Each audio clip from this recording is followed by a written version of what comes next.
Okay, so I literally just finished the Arc 22 video. Let me just go ahead and get rid of Arc 23 because I don't feel like I have a lot to say. I haven't written my notes on it, but I, I really don't know what the fuck to say. It's Taylor is now a ward, but she's not one of the Brockton Bay wards because like there's a conflict of interest there, which for me as the reader is disappointing because I want to see her interact more with like Clockblocker and Vista and all of them. I'm like, that makes perfect sense. Like no beef for me. She's staying in a prison, but she's allowed to go out and like do hero stuff for the PRT. She's under probation. Like, all right, help this group with this. Now help this group with this. There's this dude named Glenn who's basically the PR guy in the PRT who tells her that she should use butterflies. I love Glenn. This guy was great. I think what I really liked about him is at first, he's the PR guy. He's like, all right, this is how you should use your powers. This is the kind of name you should have. Remember, speak eloquently, speak well, don't swear, don't make innuendo. The fact that you named yourself Clockblocker, I'm mad at you. Like, I like that. There's this whole bit where he's like working on an action figure of a hero and it falls apart easily. And he's like, we don't want people to think that our heroes could easily fall apart. We have to fix this.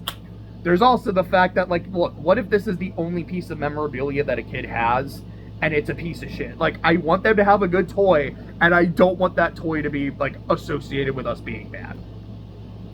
And he has this whole conversation with Taylor later where she's like, dude, the butterfly thing is fucking stupid. I don't want to do this. I feel like, I was kind of saying this in Arc 22, it's like, I feel like I am being deliberately held back when villains aren't, and that's bullshit. And he's like, cool, welcome to being a superhero. Like, you want to know why you keep beating the heroes? It's because you don't hold back and they do. If they were going full on, I'm not saying they'd win every time, kiddo.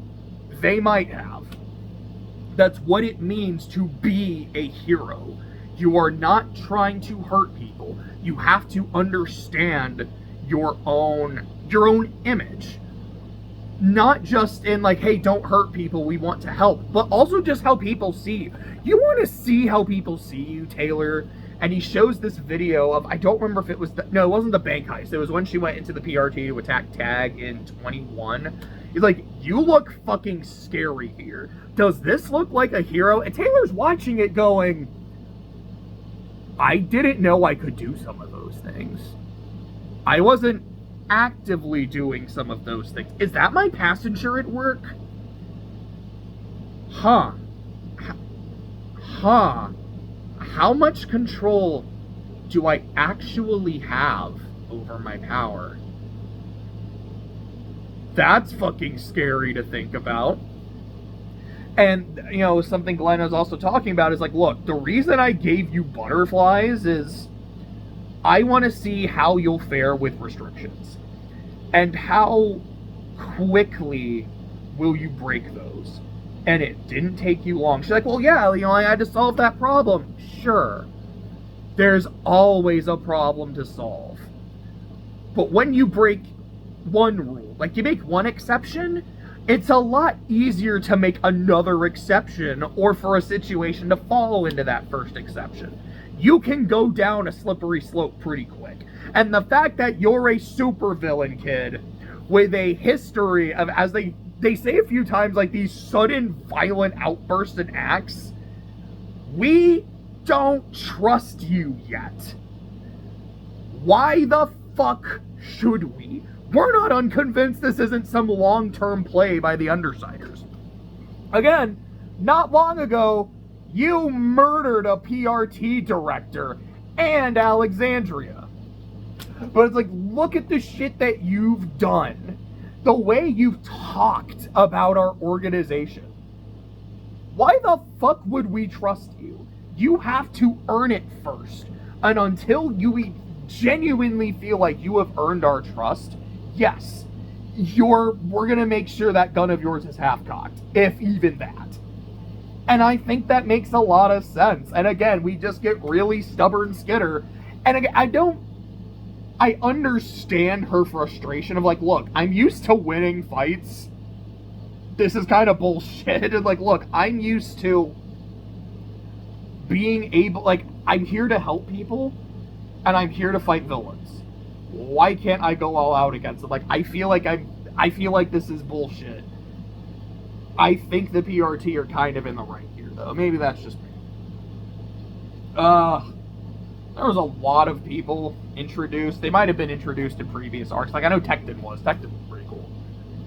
But it's, like, Jouster and Rhyme and all the people on their teams. I'm like, look, I'm sorry. This is way too many fucking people right now. Maybe if I wasn't taking the bar exam and I wasn't getting overloaded with information, I'd be more susceptible to this, because I love large casts. I love, like, all the fucking people in Worm. I'm like, dude, I don't know how much I should care. When someone, like, a new gang is introduced in Brockton Bay, I'm like, this is important. This is a new thing in the setting. When Accord was first introduced, I was like, okay, this guy seems kind of interesting and cool, but he's all the way to fucking Boston. I don't think he's that important until I saw him again. And here with a lot of these extra ward teams, I'm like, this is, I don't know who Taylor's going to be joining long term. If she's going to be joining long term. I talked about some spoilers that I know in the last video. I'm like, look, with some of the shit I know, it's like, I think she's going to go back to Skinner a lot longer, like, sooner than she's going to start Weaver. But, what was my point? I don't remember now. Fuck, I got lost in there somewhere. Oh, it's just all the fucking people. Like, this is a lot of people. Like, again, like, these action scenes are kind of fun, I guess. They weren't super holding me, but as I say all the time, it's those, like, ethical and political conversations that really get my attention. Easily my favorite part of the story, except for maybe, like, when she's getting the letters from her teams. I really like the letter from Rachel, and even Taylor's like, this is the one that really did it for me. Like, Lisa's my best friend, Brian's my boyfriend, but there's something about my relationship with Rachel that just makes these moments of her being human so worth it, and I loved it. And then, yeah, Regent doesn't write a letter. He's like, I don't fucking want to. Just tell her I say hi. And Imp's letter is just like, ha! Fucking idiot! Or some. Oh, yeah, I didn't talk about this in 22.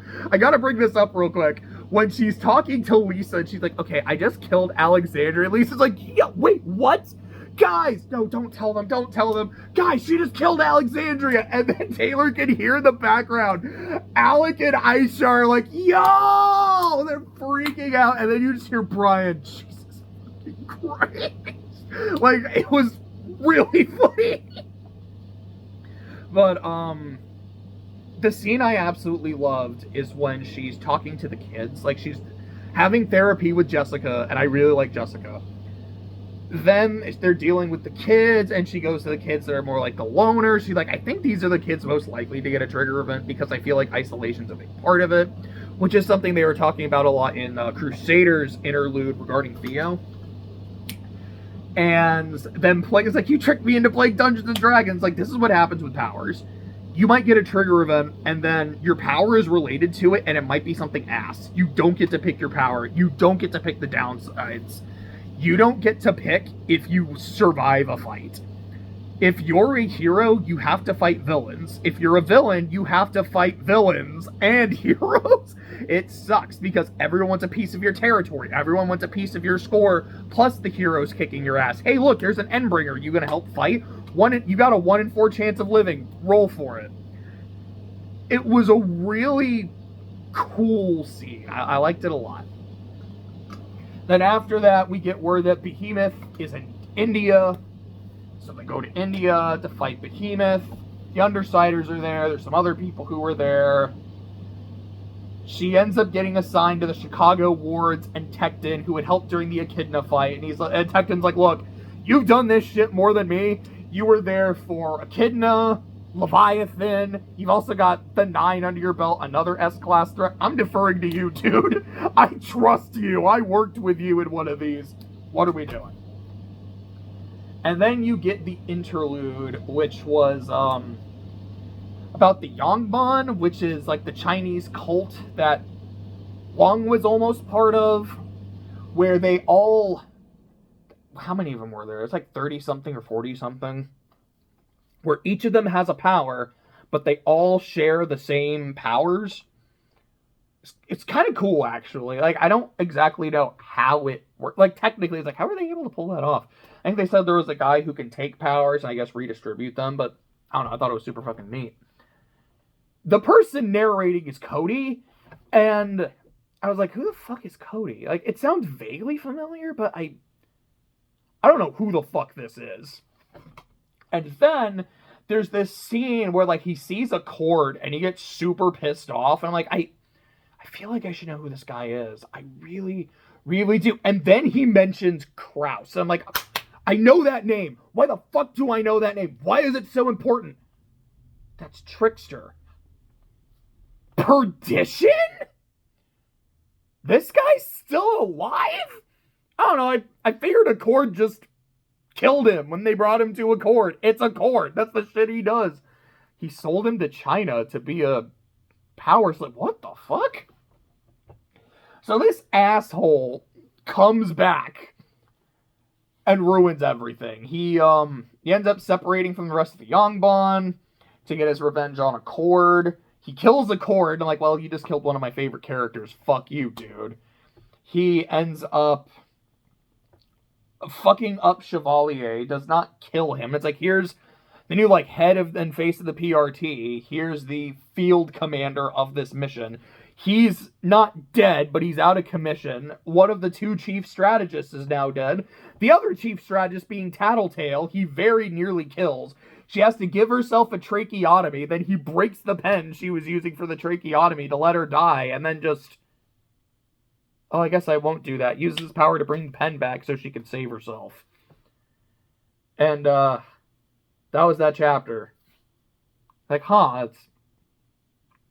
this character came... It's not that he's out of nowhere, because I know who he is, but it feels like he came out of nowhere, murdered one of my favorite characters, fucked a bunch of shit up, and will possibly never show up again. It feels a little bullshitty. I get it. You know, like, his hatred of Kraus is what led to all his shit with Accord, and all of his beef with Accord is what caused him to do all this, and the hatred of Kraus was there, but it was amplified by the Seamerg, so essentially this is the Seamerg going, like, this is part of my grand plan, making sure that, like, the heroes do not do well in this behemoth fight. Like, I get it. It even still, though, it's like, really? Like, this is how we're doing it? Like, it's, like, we're using this guy who's not even really, like, an established character. Like, he is, but, It just felt kind of weird to me. And again, if I am right that he never shows up again, it really feels like bullshit. But, Arc 23, like I said, I don't have much to say about it. It was like Taylor tries to be Weaver. It's not going super well, and Glenn is really cool, and yeah, the scene with... I do have to bring up the fact that Taylor is playing a game with these kids where they are actually rolling their characters, and, like, if their character will live fighting an Endbringer, I'm like, okay. The fact that he actually did that to see who would survive the Endbringer attack makes this really fucking cool. I'm not even gonna lie, that's fun. But yeah, overall, I thought 23 wasn't bad by any means. It was like, this one's okay. We'll see what happens, and now I'm on 24. So I'm now finally caught up on the videos. Fuck yeah. And 24 has been... I mean, it's an Endbringer fight. It's been pretty cool. We've gotten some cool shit, like the giant lightning rod to fuck with Behemoth. Alexandria coming out of nowhere, beating the shit out of him. Oh, this scene, with Contessa talking about how her power works. Like, yeah, I can see the path to victory, so I can take it. Which I feel like, it feels really familiar. Like, where have I seen that before? I don't remember. But I'm like, that sounds so specifically familiar, but it is cool as shit. And it's like, yeah, my power doesn't work on the Endbringers. Which, yeah, I'm like, okay, that means one of two things. Either A, there's just things that are immune to your power, or, as Taylor points out, there is no path of victory to the Endbringers. And she mentions there's other things like that too. I'm like, okay, Scion is probably one of them. Yeah, that's it for this one. I'll see you.